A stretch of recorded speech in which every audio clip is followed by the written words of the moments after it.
Let's be real. Pregnancy has you thinking about everything from what you eat to where you sleep. And if better sleep and a better planet are both on your list, let me put you on to Avocado Green Mattress. This Earth Month, I'm thinking about how small choices can have a huge impact. That's why I love Avocado. Their certified organic mattresses are made with non-toxic materials, built to last, and crafted in their own zero waste facility. Because quality is sustainability. The longer a mattress lasts, the less ends up in a landfill. And listen, they're not just about eco-friendly talk, they back it up. As a climate neutral certified brand and 1% for the Planet member, every Avocado mattress supports a healthier you and a healthier Earth. So if you're ready for luxurious sleep that aligns with your values, head to avocadomattress.com today and save up to 10% on certified organic mattresses. Dream of better for you and the planet. In today's episode of the podcast, I am talking to clinical psychologist, Dr. Alyssa Berlin.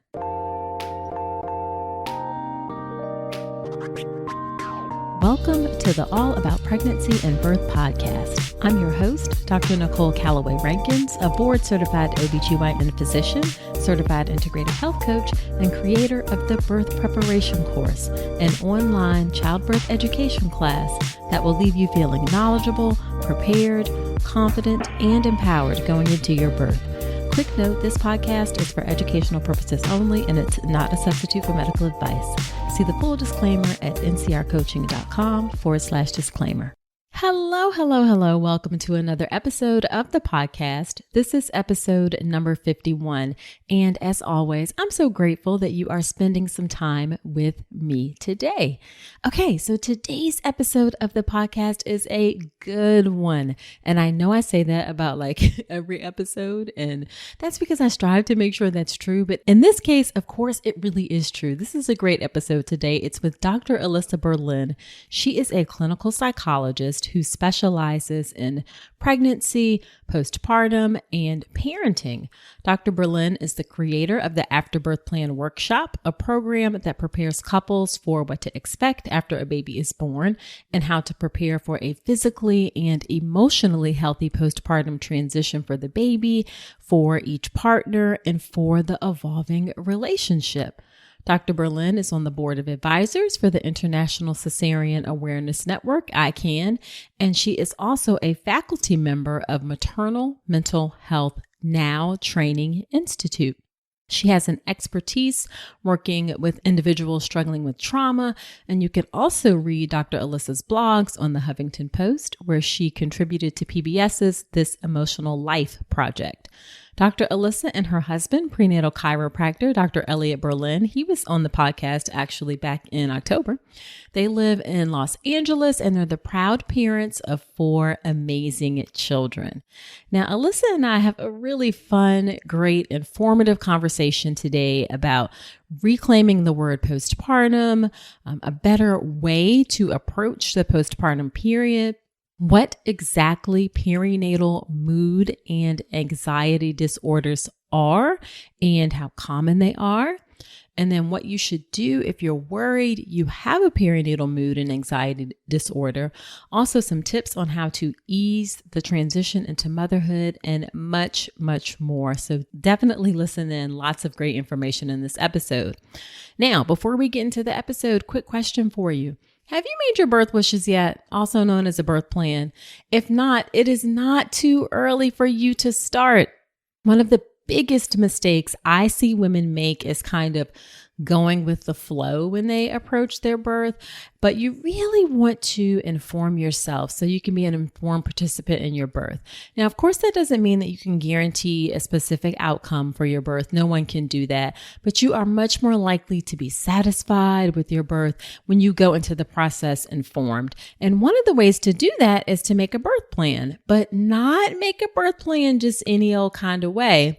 There's a way to go about making a birth plan that is so much more effective at helping you be an informed participant in your birth. And it'll give you a much better chance of having the birth you want. So there's a process to it, and you can learn all about this process in my free online class on how to make a birth plan that works.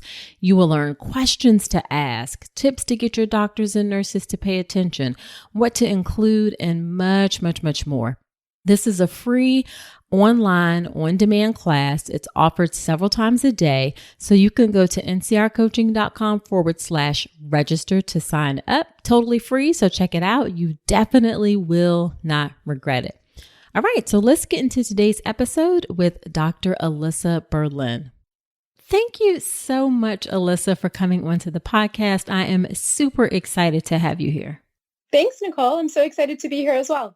Yeah, so why don't we start off by having you tell us a little bit about yourself and your work and your family? Sure.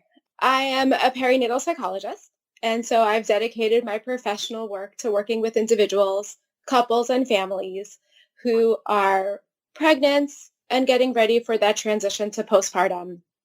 I'm very blessed that I get to work with my husband, who is a prenatal chiropractor, and together we opened a holistic wellness center together aimed towards helping families at this phase of life.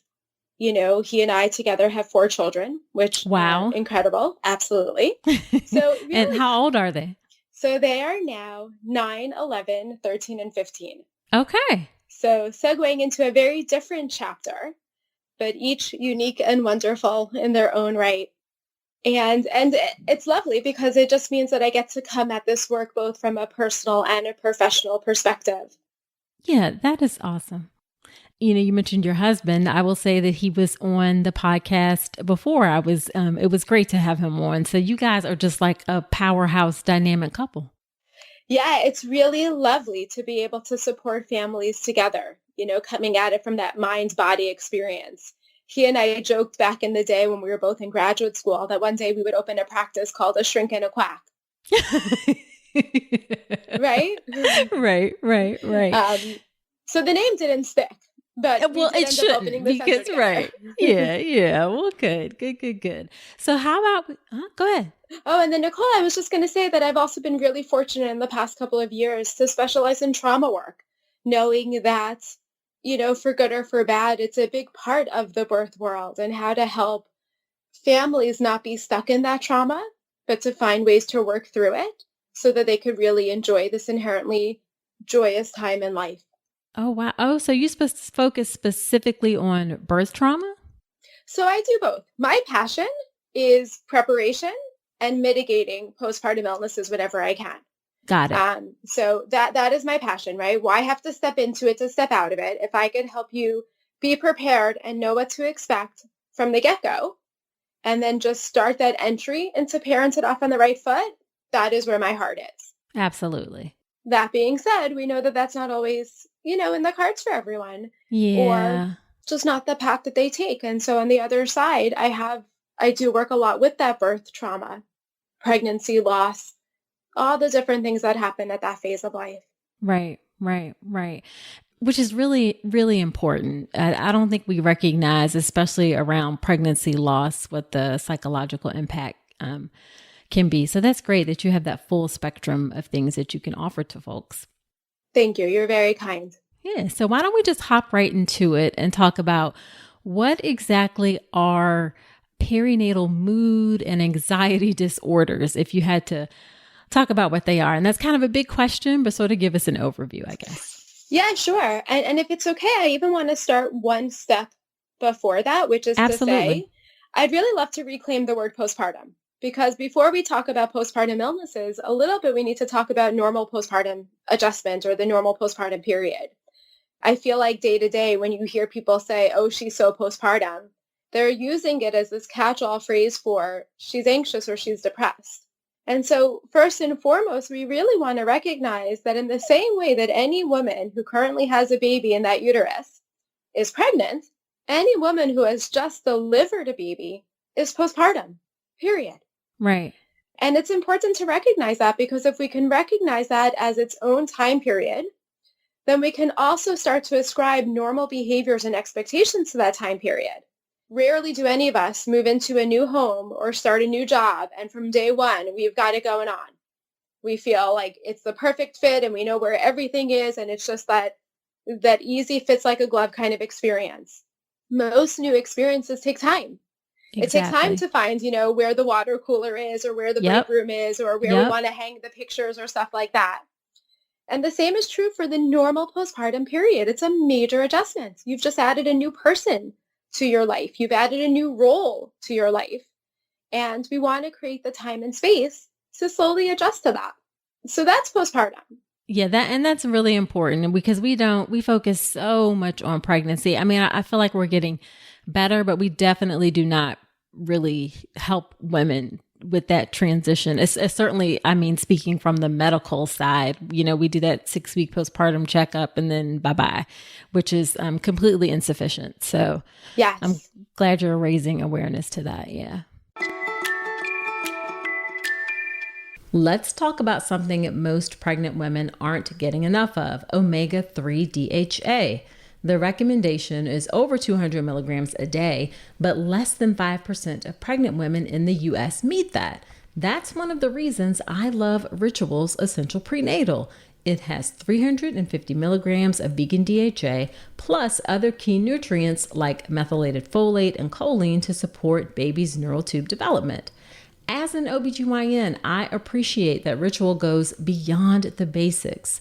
The formula is science-backed, third-party tested for heavy metals and microbes, and every ingredient is traceable.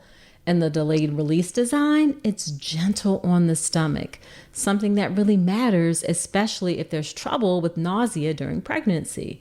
You deserve to know exactly what you're putting into your body, especially when it comes to prenatal multivitamins. And with Ritual's dedication to traceable science and sourcing, you always will. See for yourself with 25% off your first month at ritual.com/Dr. Nicole. Start Ritual or add Essential Prenatal to your subscription today. That's ritual.com/Dr. Nicole for 25% off your first month. So that's it. You're talking my language because I want to start a new epidemic, a new wave, where at 28 weeks of pregnancy, we make that our postpartum check-in week, where all OBs, all midwives, all medical practitioners are unanimously asking women, what's your postpartum, research been like? What have you done to prepare? Have you taken a class yet? Because I want to make sure that I am giving you the most comprehensive prenatal care. And part of that is helping you wrap your minds around what's coming next. I love that. That is an outstanding idea for sure. That's a perfect time to start thinking about it. Why haven't we done this before? I don't know, Nicole, but you and I are going to do it. We're going to make it happen. There we go. Yeah, because let's be honest, as much as we'd like to think we've come a long way in accepting mental health and reducing that stigma, and we have, there's still a long way to go. Absolutely, for sure. Right? And so if it's the kind of thing where I tell you to prepare, but I don't tell you, that flag goes up of why is she telling me? What does she think that I need to do? Why not that person? But again, if we just do it across the board and we just say, hey, you know what? This is just healthy, conscious preparing. Well, then it's like, of course, who doesn't want to be the best, parent and partner they could possibly be? And you're telling me this will help? Sure, I'm into that. That makes, just perfect sense. Perfect sense. So reclaiming postpartum and sort of redefining that, taking that step back, I think that was really important. So then what would you say then are those perinatal mood? Yeah. Mood and anxiety disorders. So for sure. So perinatal mood and anxiety disorders a little bit replaced what used to be postpartum depression, right? We now understand that postpartum depression is a piece of a much bigger puzzle.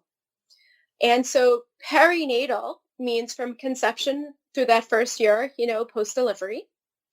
And then mood and anxiety disorders, because we know that, like I said, it's more than just depression. And we're actually seeing a constellation of a number of different mood and anxiety disorders that can crop up, both starting during pregnancy and continuing in that postpartum period. Depression, anxiety, I probably see obsessive compulsive disorder postpartum more than anything else in my practice. Bipolar disorder, post-traumatic stress disorder. It's a much bigger picture than we used to know or than it used to be.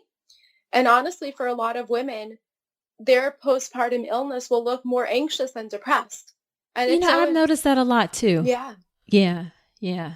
And it's important that we acknowledge that, because if in our mindset, postpartum is synonymous specifically with postpartum depression, and the woman says to herself, or the guy says to himself, well, I'm not depressed, so I guess I can't be struggling with a postpartum illness. We want them to know that that's not true, right? That Gotcha. anxiety Yep. is a part of that constellation. And honestly, more than anything, I'm a big proponent that if anyone feels like they're struggling, we want them to get the help and support that they need. Sure. Yeah. Absolutely. Yep, for sure. So how common are perinatal mood and anxiety disorders? It's a great question. And, the statistics vary based on a number of different parameters and distinctions. For perinatal major depression, you're looking at about 20 to 24% of the population. Our statistics with anxiety and OCD and some of the other illnesses really need a lot more research. But looking anywhere from like the 6 to 15% is pretty common right now. And that's for women or the birthing partner. For men, oftentimes, what we're seeing is that about 10% struggle with a postpartum depression or a Huh. perinatal depression. And interestingly enough, though, their statistic goes up to about 50% if their partner is struggling themselves. Interesting. I don't even think that, I feel like this is the first time I'm like babbling here because I am like, I've heard men being discussed in this conversation about, these disorders. Yeah. Well, and men again are much less likely to endorse it. I think in general, in our culture, men typically like to distance themselves from anything that feels too girly, and you don't get more girly than a postpartum illness, right? Got it. Okay, that for But sure. Yeah. they do. We now know that this is an experience that impacts and affects everybody.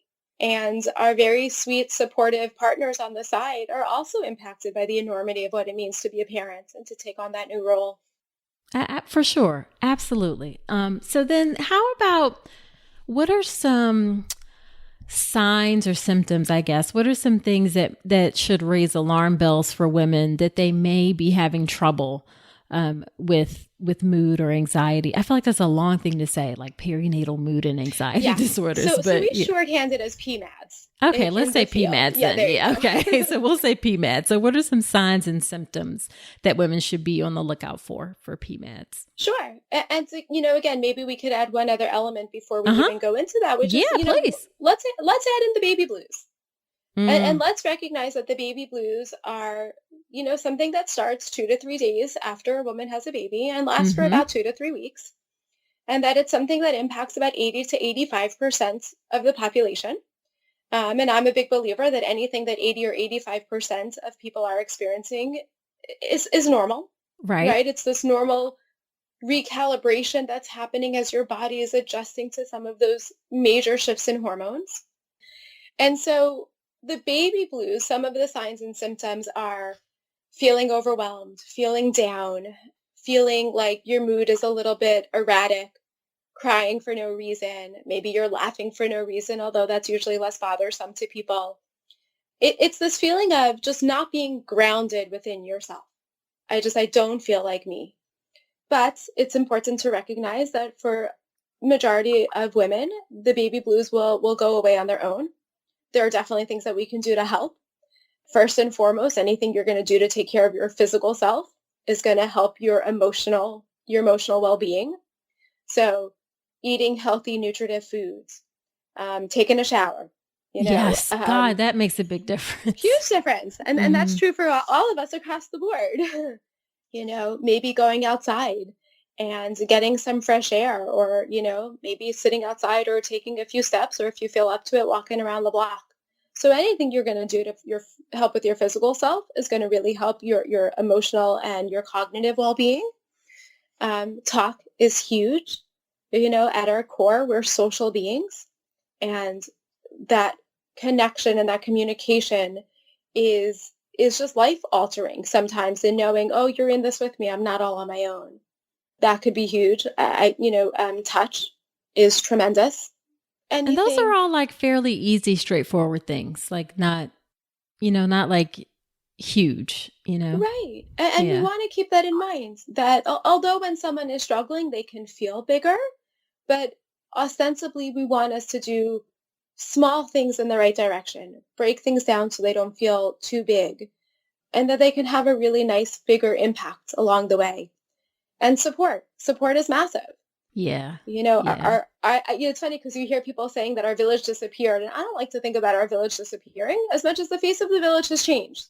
We're now much more focused on the virtual village Mm-hmm. and what I call village 2.0, which is maybe it wasn't the family in the way that it used to be back in the day, but maybe now it's surrogate family or really great friends that are like family, or hired help. Doulas are a Right. tremendous source of support.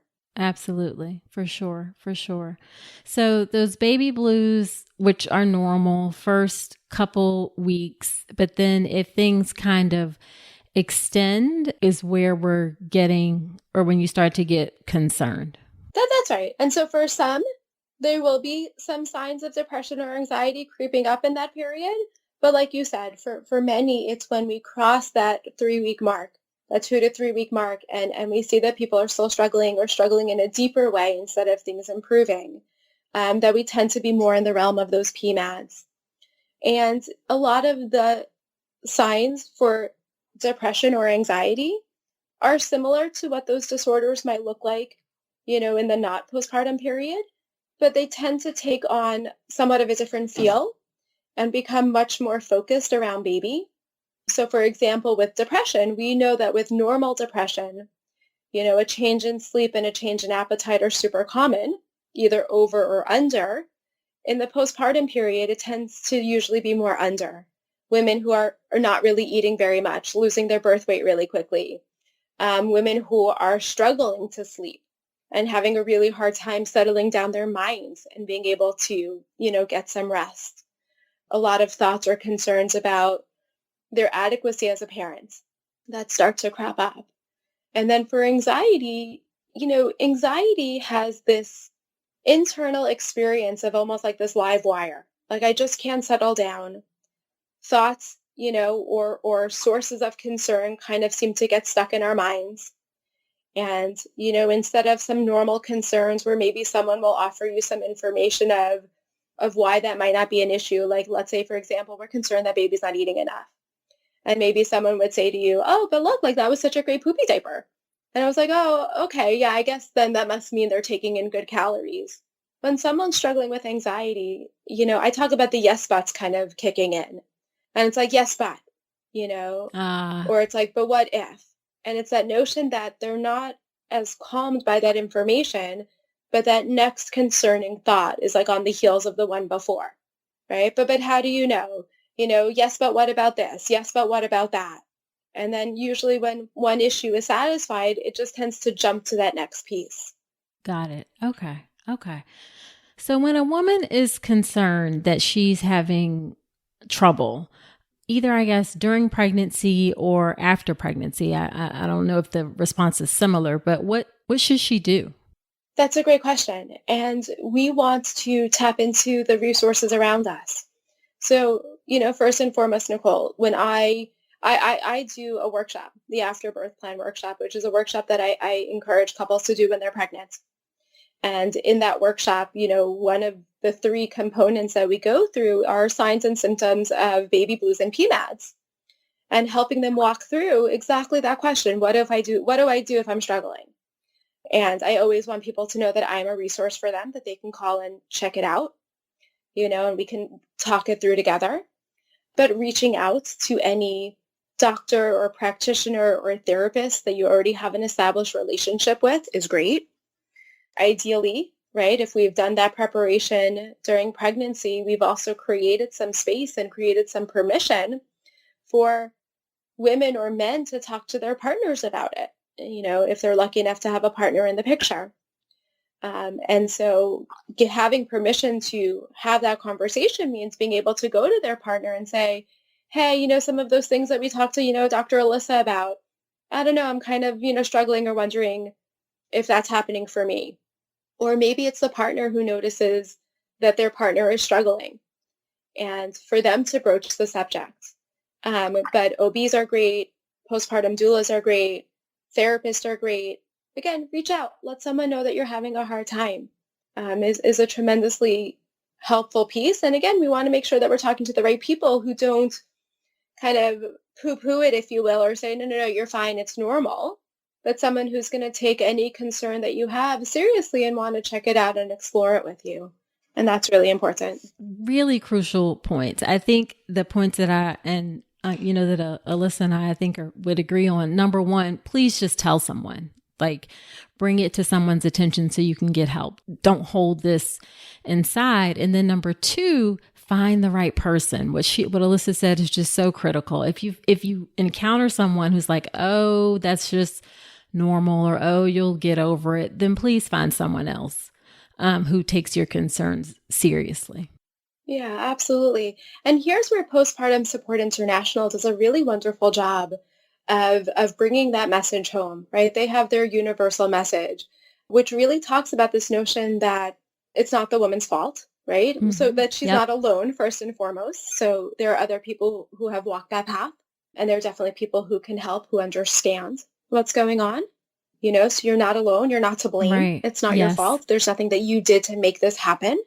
It's just sometimes this happens, or this is how your body responds. Right. And there's nothing wrong with you. It doesn't mean that you're not happy about having a baby, or that you have these bad feelings towards, That's I don't know if I'm saying it the right way, but you can probably say it much better than I can. No, Nicole, you're doing amazing. And really, what are we saying? That it's not a function of being a good parent, or it's not a function of how much you love your baby. Yes. Right? Yes. And that with help, you will get well, that this is super treatable. And so we want, women and men alike to come forward, knowing all of these things, that they're not alone and it's not their fault, and that with help, they will get well, is so, so important. So important. So speaking of treatment, then, how do you approach caring for women in this arena, and where do medications fit into that? It's a great question. So first and foremost, I do the therapeutic piece, and I work very closely with wonderful maternal mental health psychiatrists. Right. And I think, but I'm sorry, I don't mean to interrupt. I think therapy is totally underutilized. Nicole, I agree. Totally. It is completely underutilized. I think because it takes a bit more effort. It's not as easy as popping a pill, but it can be very effective, especially if you have a great therapist, and it has some more long-term benefits, I think, than just a medication can. So I really think that therapy is underutilized. Yeah. And, my experience of postpartum, and it's very interesting, is I think that postpartum shines a spotlight on whatever bumps or bruises or relative concerns we had before, and it tends to bring them center stage, and it makes them kind of more the focus, where we can't sidestep it the way that we used to, because there's just no additional energy in the system to cope with them the way that we used to. And so for a lot of people, it's having a baby that brings them into therapy for the first time, because this thing that maybe wasn't so bothersome, now again, it's just insurmountable in that same way.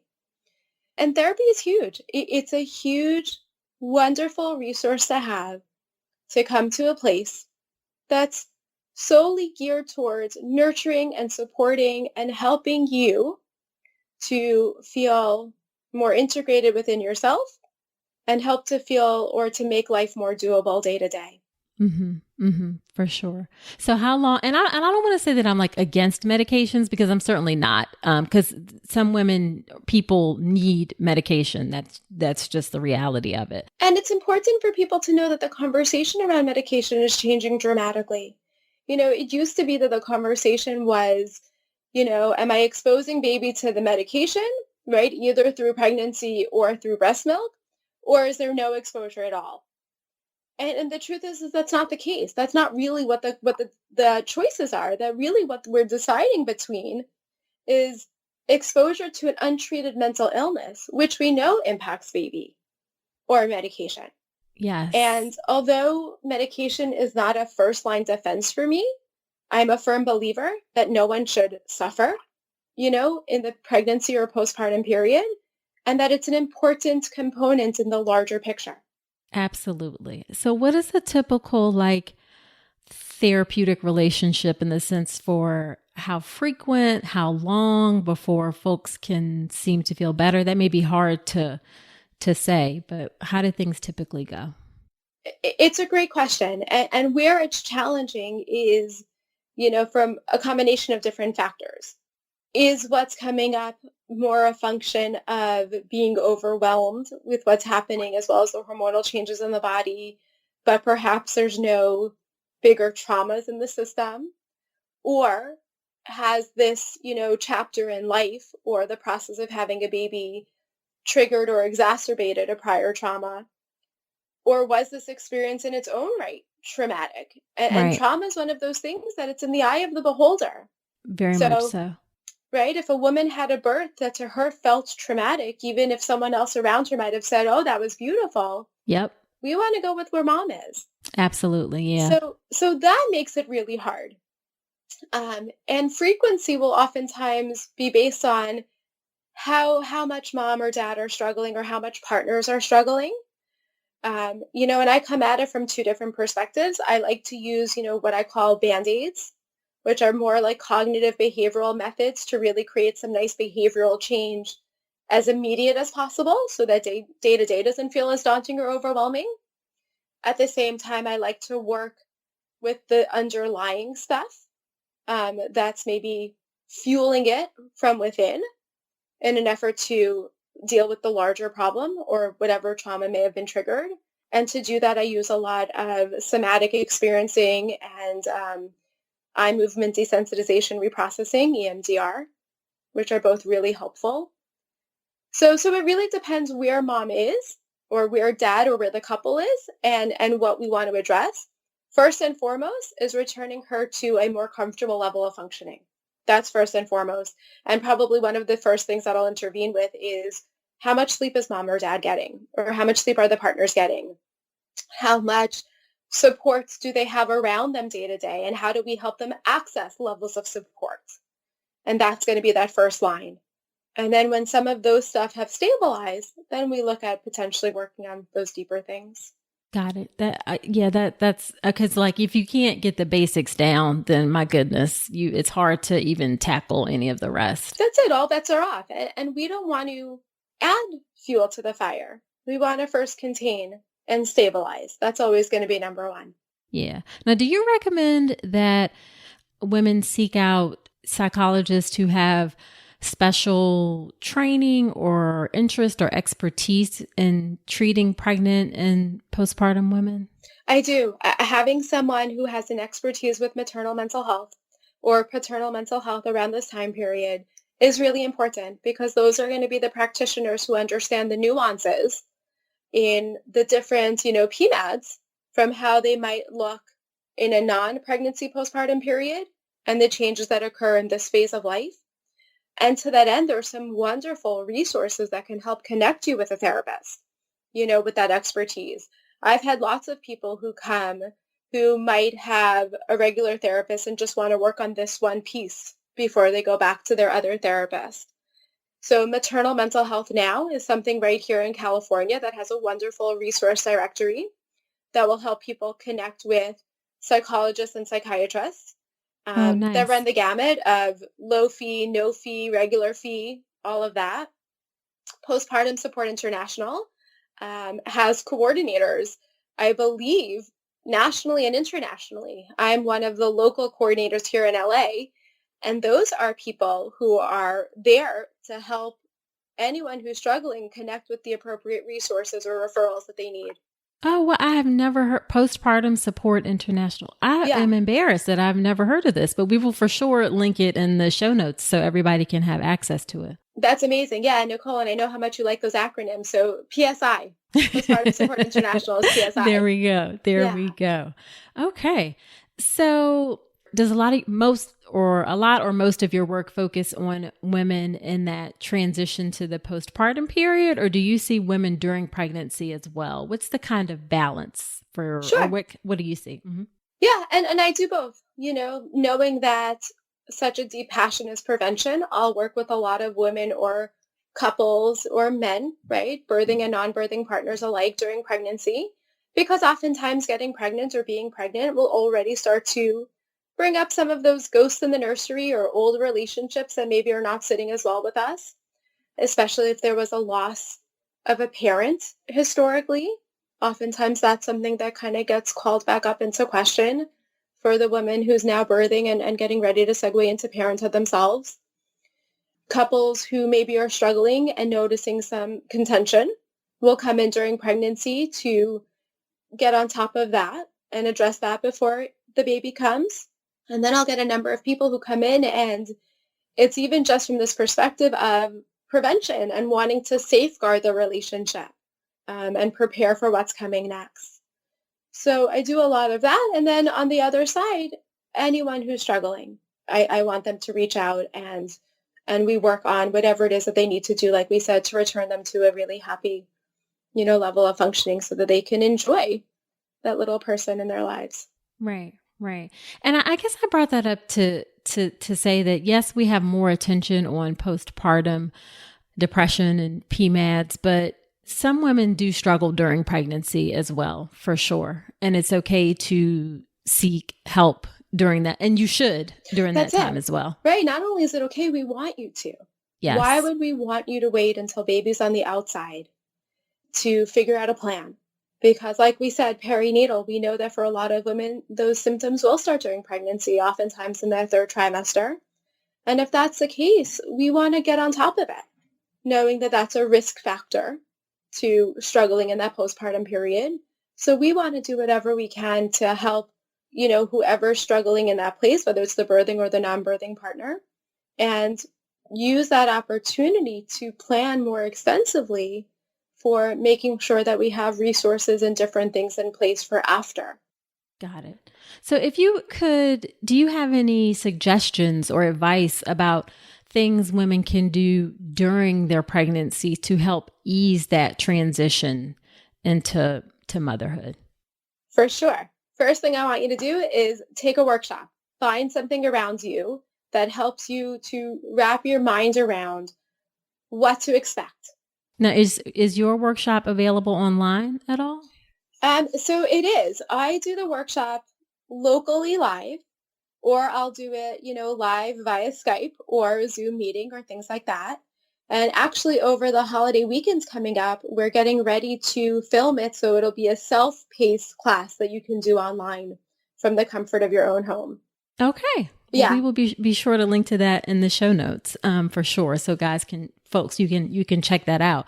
Now, so first thing you said, do some sort of workshop or preparation to ease that transition. Are there specific other things you should look for, like a postpartum class or? Yeah, you'll hear, so mine's the afterbirth plan. You'll hear ones that talk about how to safeguard the relationship. Baby proofing the relationship has become a very popular, kind of moniker for that.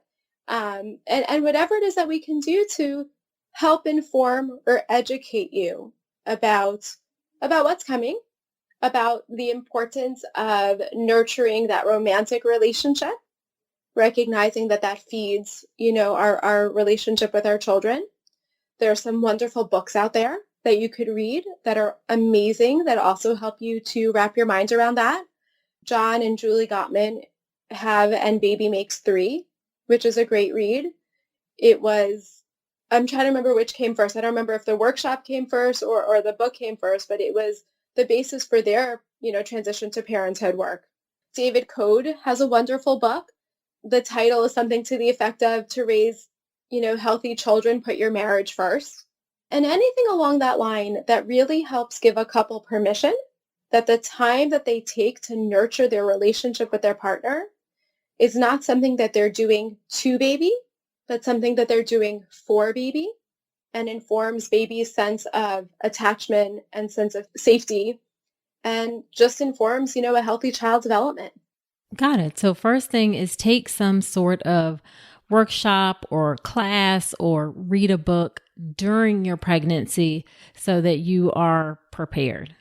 Yeah, it makes a difference. Listen, expectations we know can be our savings grace or our undoing. Yes, for And sure. so if we come into having a baby and we're expecting unicorns and puppies and rainbows and butterflies, and it doesn't live up to that expectation, then we're likely to struggle and feel like we were fed a false bill of goods. If on the other hand, right, we have someone who's telling us, hey, there are going to be incredible moments of love and connection like you've never experienced, but it's challenging, right? It's stressful. And there are things that you can do to address that. And there are things that you could do during pregnancy to start practicing those skills. Why would we not want people to know that and to be availing themselves of that?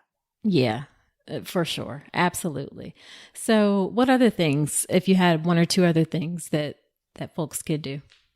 So I'm a big believer in certain anchors within the relationship that really just inform our connection in general.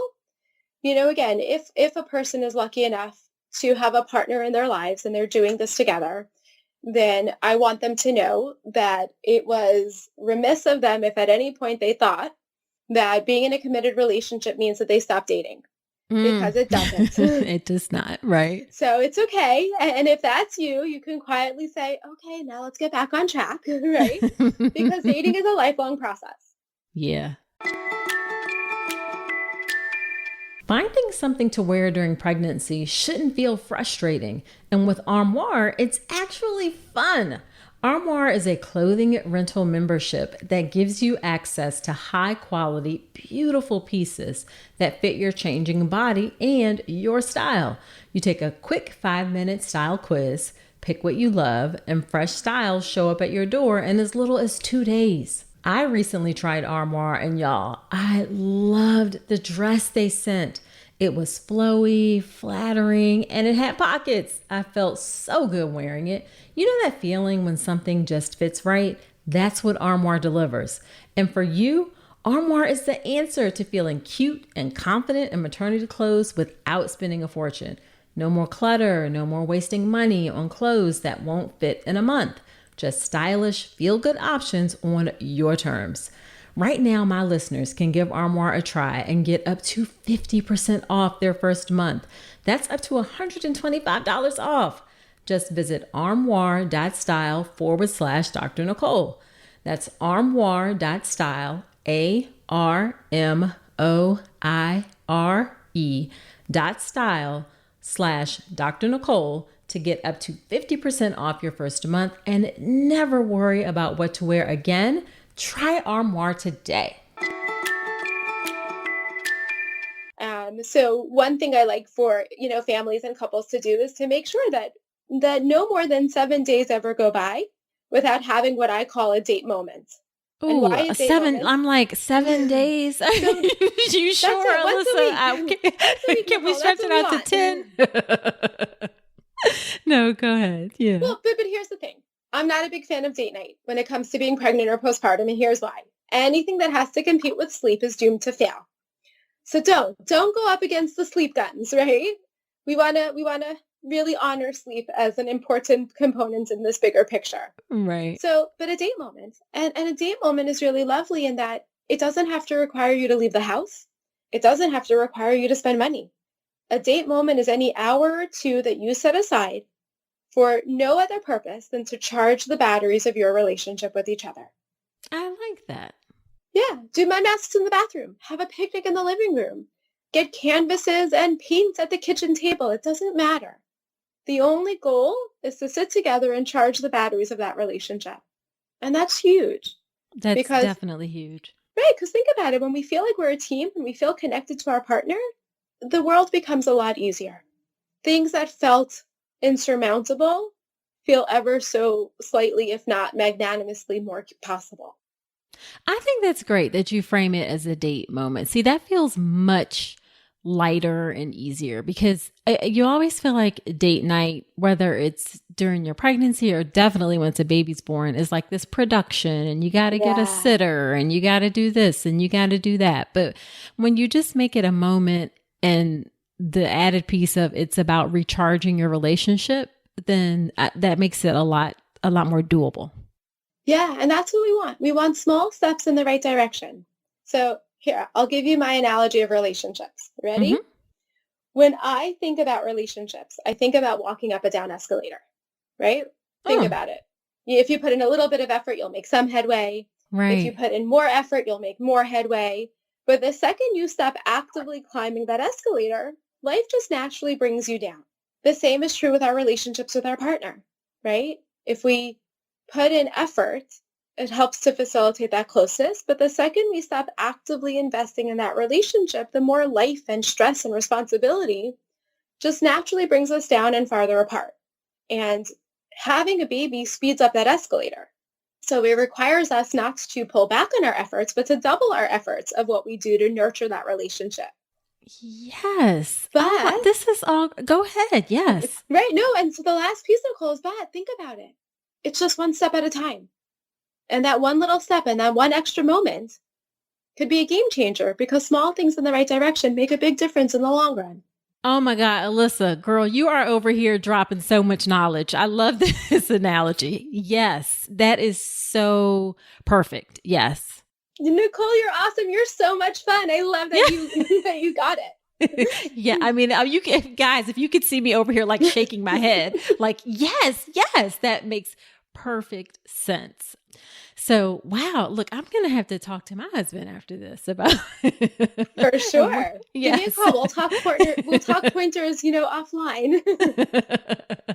All righty. So you talked about preparing with a class or a book. You talked about date moments. Anything else that women can do to help sort of ease that transition?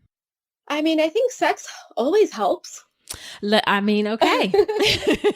Right? If we're going to go for gold, let's go for it. Right. And again, it's hard. Sex is one of those things that we're really shy and vulnerable about usually. Yeah, clearly not me, not right now, but typically speaking. That is very true. Yes. That being said, again, we all know that there's a different pep in our step or a different electricity within the household when our physical relationship is on target or on task. Yeah, that is true. You have a little more spring in your step when things are kind of connected physically. So that's right. Okay. All right. So as we wrap up, is there anything else you'd like to add about this, about the PMADs, or anything you'd like women to know before I ask you how you feel about your work? Sure.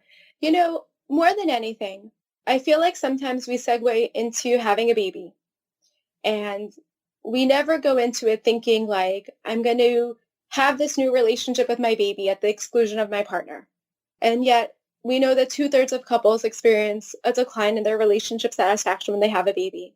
And so although we don't go in anticipating or, wanting to kind of shift or replace one for the next, so often it happens where one relationship struggles as a result of adding this new relationship or adding baby. And so what I really want couples to know, or what I really want people to know, is that you can have it all.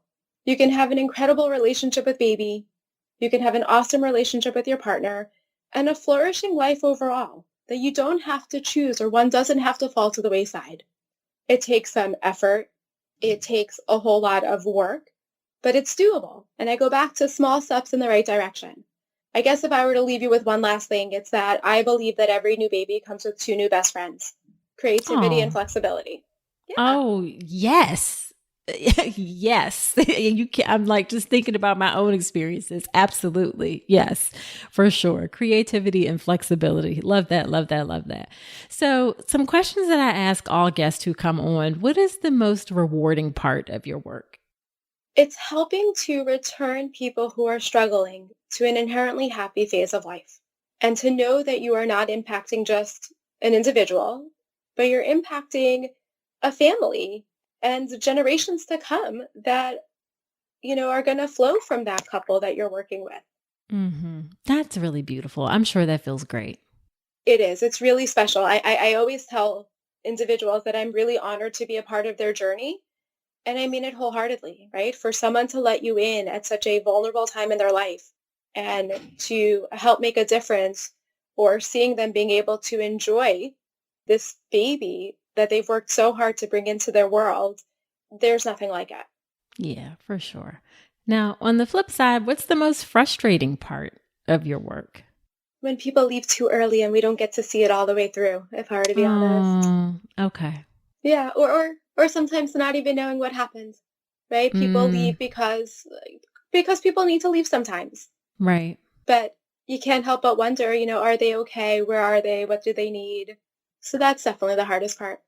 Yeah. Yeah. I think people don't necessarily understand that when the emotional connection that sometimes you as a healthcare provider, you still wonder about people you see, even after they leave your care. So for sure. Absolutely. And again, like, most rewarding are the families that'll just stop by and just be like, hey, I wanted to reach out. Or you get those holiday cards and you're like, oh my gosh, you look amazing. Like, this is so exciting. Aww. Yeah, but the ones that stay in touch are always lovely. Yeah. And then how have your personal experiences with pregnancy and birth influenced your work?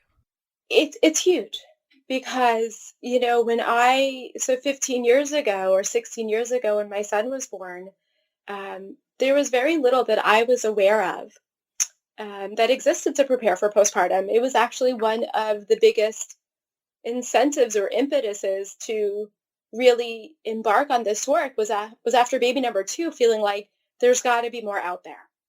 And so I've used my experience navigating relationships or those early days postpartum to inform the information that I teach.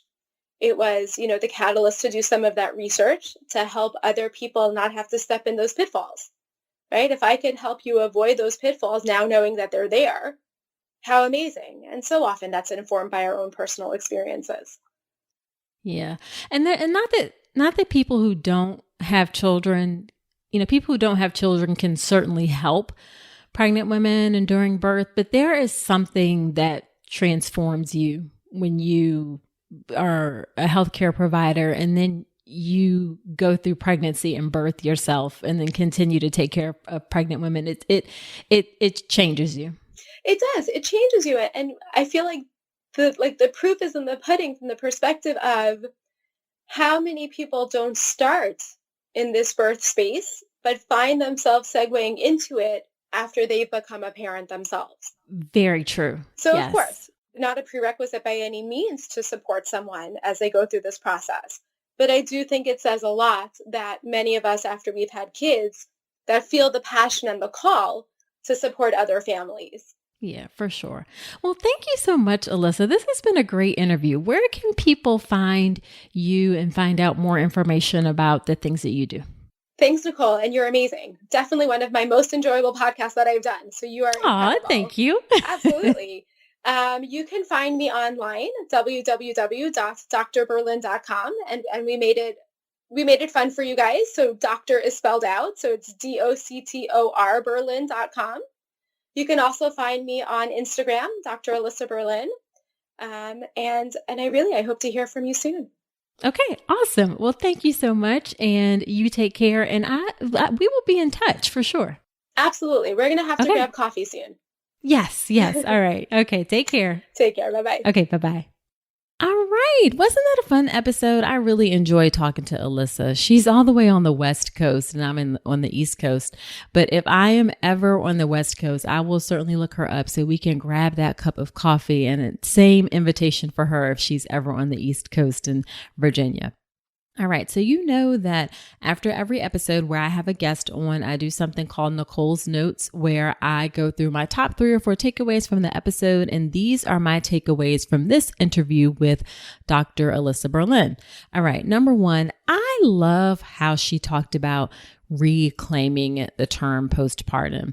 We talk a lot in our society about postpartum, particularly as it relates to postpartum depression, and that is certainly very important, but we need to expand the conversation to talk about other things that are normal and just really create that time and space to adjust to that postpartum transition. And she is spot on that it needs to start during pregnancy. It's not something that is really a part of the way OBGYNs are trained.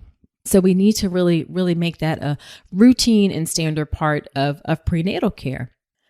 Now, one of the things that I am super excited about is that I am going to start adding more live sessions in my online childbirth education class private group, the birth preparation course, the private group for the course, more talks about the postpartum period.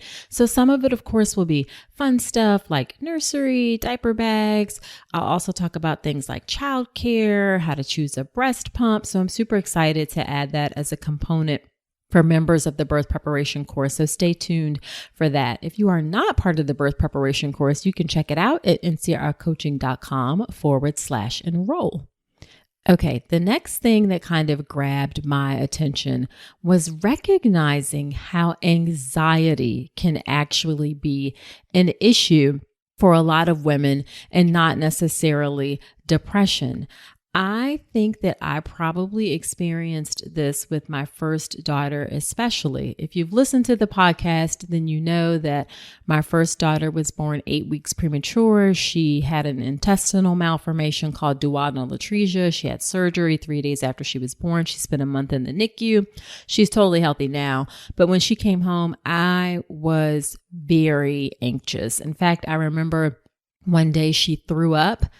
And it seemed like a lot to me. And I was terrified that she had somehow messed up or something happened. Not that she messed up, but that something happened with her surgery in her intestines. So we drove to an appointment at the pediatrician's office. And it was like in the beginning of a snowstorm. The office was getting ready to close, but it was like I had to get her in to see somebody because I was just so worried. But it was kind of an extra level of worried. And then in looking back, the amount of vomit it really wasn't a ton. Anyway, so I can see how anxiety can be an issue as well, and how she talked about the yes, but, where people reassure you that yes, it's okay, and you come around with a but afterwards because it's hard for you to let go of that anxiety. So if you have issues with anxiety, then that may also be a reason for you to seek help.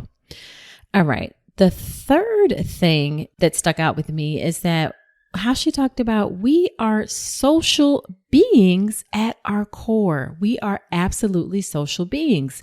And so it's important to connect with other people. So I liked how she talked about the village 2.0, where maybe it's a little bit different than just family. It may be extended friends. It may be mom groups in town. It may be hired help even. It may be a virtual community with online groups. That's one of the things that I've created with my Facebook group all about pregnancy and birth. You can check that out. It's totally free for you to join, where pregnant and postpartum women can connect with one another. So do make that effort to make some sort of a connection, because it can most certainly ease that transition in the postpartum period. And then the final comment I'll say is her comment of working on your relationship is something that you are doing for your baby. That's a outstanding way to think of it. I think very often when you have a new baby, it's going to change your relationship literally forever. But a lot of times it can be easy to get sucked into the relationship with the baby and not remember the importance of nurturing your relationship with your partner. And if that goes on for years, which it does for some folks, where it lasts, a long time, then it's hard to reconnect when you do have more time together. So spending that time to focus on relationships is important. Okay. So that's it for this episode of the podcast. I would love to hear your thoughts in the All About Pregnancy and Birth Facebook group. If you're not a member of the group, just search for it on Facebook. It's called All About Pregnancy and Birth, and there'll be a link to join the group in the show notes. Also, be sure to subscribe to the podcast in Apple Podcast or Spotify or wherever you get your podcasts. And if you feel so inclined, I would love for you to leave an honest review in Apple Podcast. Number one, I just love reading it. It warms my heart to hear what you guys have to say about how the podcast affects you. It also helps other women find the show and it helps the show to grow. So I really appreciate it when you take the time to do that. Now, next week on the podcast, it's a birth story episode, and this one is a really special episode as it's a birth story from someone who's a member of the birth preparation course. It's the first time I've had a course member on the show, and I am super excited to have her on the podcast. You're going to enjoy our conversation. Miranda and I had a great chat. So come on back next week, and until then, I wish you a healthy and happy pregnancy and birth. Today's episode is brought to you by Women's Wellness Coaching by Dr. Nicole Calloway Rankins. Head to ncrcoaching.com to check out my free 1-hour mini course on how to make your birth plan, as well as my comprehensive online childbirth education class, the Birth Preparation Course. With over 8 hours of content and a private course community, the Birth Preparation Course will leave you knowledgeable, prepared, confident, and empowered going into your birth. Head to ncrcoaching.com to learn more.